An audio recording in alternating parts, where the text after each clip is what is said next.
Hey, so today I wanted to talk about another random topic because so far I've been talking about a lot of topics based around things I've seen on the internet, and I was watching the Chris Chan documentary thing again because it's fascinating. It's a fascinating watch, and there's like over 70 fucking episodes, and I'm only in like episode 26, so like holy shit, I still have so much to go. But I've had like 3 or 4 videos where they were relating to a topic that had something to do with the person within the documentary, Chris Chan.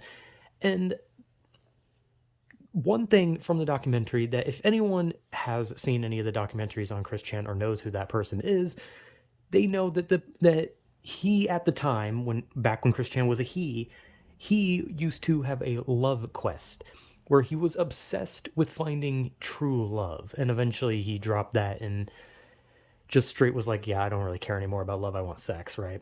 And then he became a she, and then she went to jail for fucking her mother. What a twist of fate.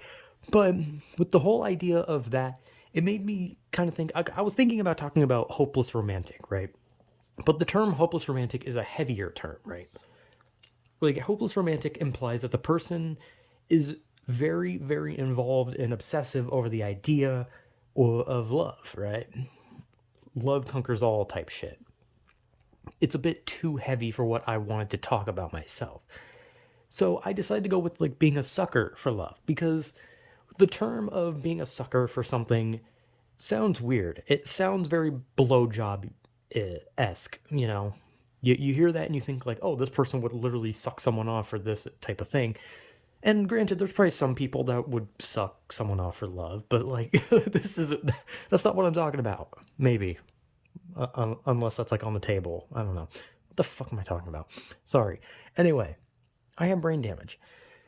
But I wanted to talk about being a sucker for love solely because it's a lighter term, right? Because being a sucker for something implies that you like this thing, right? You like this thing, but it's not like some like obsessive, constantly gnawing at the back of your mind type thing. Because the term hopeless romantic would imply that it is all you think about. While being a sucker for it means that you are a fan of that type of thing.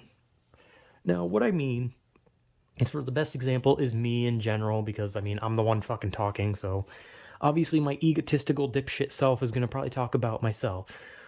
But when it comes to like, I wouldn't fully say I'm a hopeless romantic, because the idea of a hopeless romantic would imply that you just think that love is the cure for everything, and love is this, love is that, love is the earth.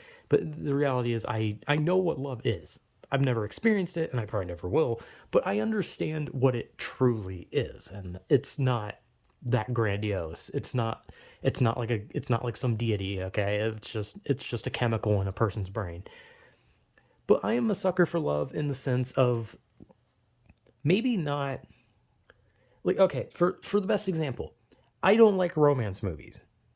Now the reason I don't is because that they are just romance. The idea of a movie that is just solely centered around romance is boring to me because it is just so empty. And every romance movie, no matter what, is exactly the same. Exactly the same. And there's like three different like, I don't know how many, there's like three, four, maybe like five different types of endings that you see in every romance where they end up together. It's so beautiful. Or they it ends with them leaving each other. Oh, how sad, hearts adrift. Or one person sees the person they were in love with marry someone else and they just have to accept it.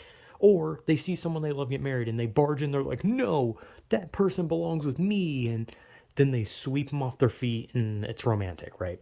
Those are the generic endings. It's the they fall in love, they leave each other, the marriage, the failed marriage is whatever. There's just, they're generic, right? I don't like romance because it's generic. Because it's like a movie that you know how it's going to end, right? Like, because when it comes to like something like a horror movie, like you don't know all the characters are going to die, right? Like you don't know that the characters are just going to straight die from the get go. You don't know if the main character is going to die. But in a romance, you know that there's going to be romance. And judging by like if how the beginning of the movie goes, you can usually tell how it's going to end, right?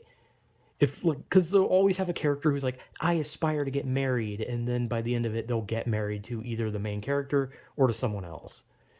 And if there's like a dysfunctional beginning, it'll end with them breaking up. It's a generic cycle, which is why I don't like romance movies. But I'm a sucker for love in the sense of I love romance mixed in with things, not like so much that something becomes a romance. I like romance just kind of interspersed within whatever media form we're seeing, right? Like if you're just like playing like a random game and it's like an action game and it's all cool, and then there's just like a sudden moment where there's like a story element where the two characters are like kind of like getting close to each other and they like each other. Like I like shit like that. That's nice. Like I don't know. I guess like the best example I can really think of at this exact fucking moment, because I'm like I've played so many goddamn games, so when I try to like think of one, like there's 1,000 fucking games, and if I had to run all of them through my head, I'd have a stroke. But I guess White Day, I guess, which was the most recent one I played, which I guess is a pretty good example because it's a horror game. It's just horror. And yes, there is like the element of, oh, your character wants to give chocolates to a girl, but the game never focuses on that, and nor is it ever really brought up ever throughout the story, because your character is just screaming and trying to survive. But then at the ending, there's like a little bit of romance added in. There's the whole, oh, now here comes the romantic bit. Oh, you give the chocolates to the girl of whoever the fuck you chose at the end. And I guess, as I'm playing like Persona 5, I guess Persona 5 does have like a dating thing. So it has a little romance in it, even though the romance has no fucking point to the story, nor does it mean anything. It's just there for like a cute little, oh, look, a little romance blossom within it. And that's what I like. I like when something isn't focused on romance, but then romance is kind of just like a little bit in there. It's nice. Like I think it's a nice thing to do in the story. I guess I was gonna say, like, for some reason, the example I wanted to use was Dead Space 2, and but it doesn't really work because Isaac and Ellie don't really like have any kind of like romantic interaction until 3, if people even like to talk about 3, which most people don't. But there was already, I don't know, but 2 didn't really go that way, but then 3 did, whatever. But people didn't like 3, and I don't know, I didn't really like 3.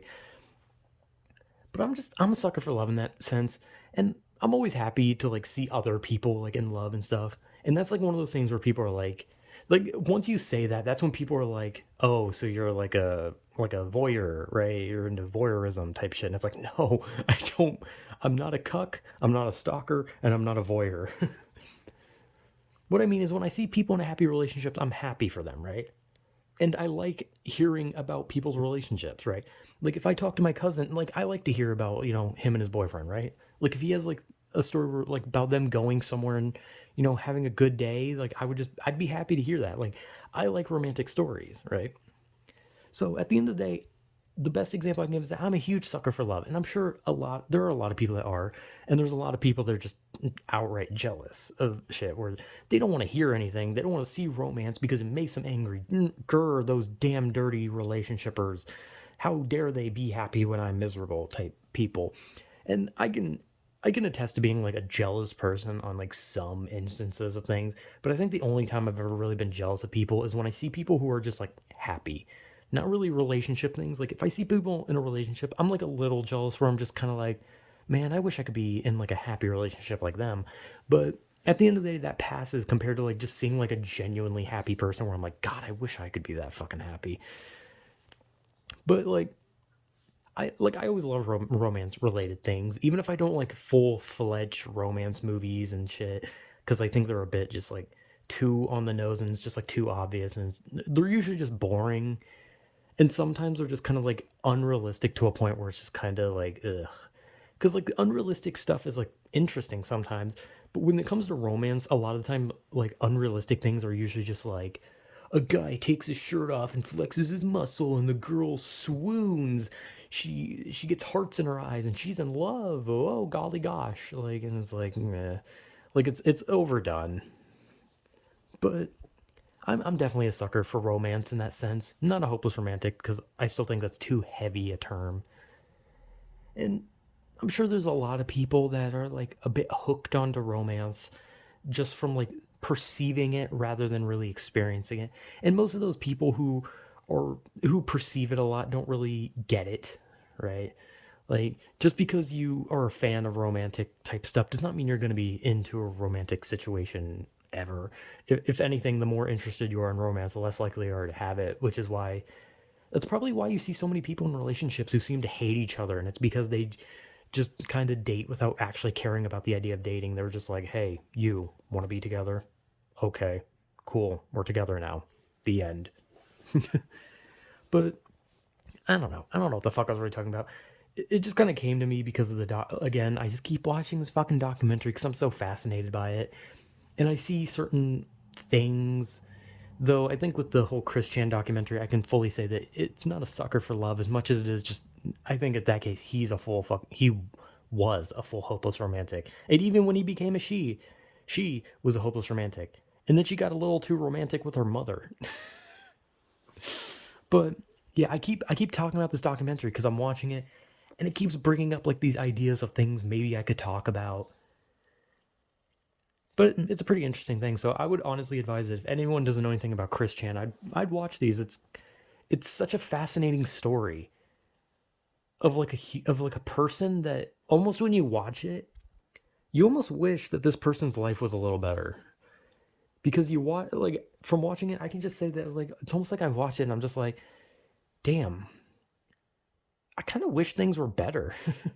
And that's how I feel about a lot of people. Like a lot of the time when I see like internet trauma with like some person doing something abhorrent and you see that they had a good life before it, you kind of just wish that things went better. But that's a story for probably a different day. So yeah, I don't know. This is me talking about my little proclivity for romantic stuff. Well, even though very more slight rather than like this heavy shit of a hopeless romantic, but still. Anyway, yeah, sucker for love shit. I don't know. I would honestly expect YouTube to age restrict this video because it has the word "suck" in it. Because sucker for love is kind of they're gonna see the word "suck" and they'll be like, yeah, that's age restricted. You're putting blowjob material on the internet. Not that it fucking matters if it's age restricted. It's not like I make money anyway. But yeah, sucker for love shit. I don't fucking know what the hell I'm talking about. So yeah, whatever.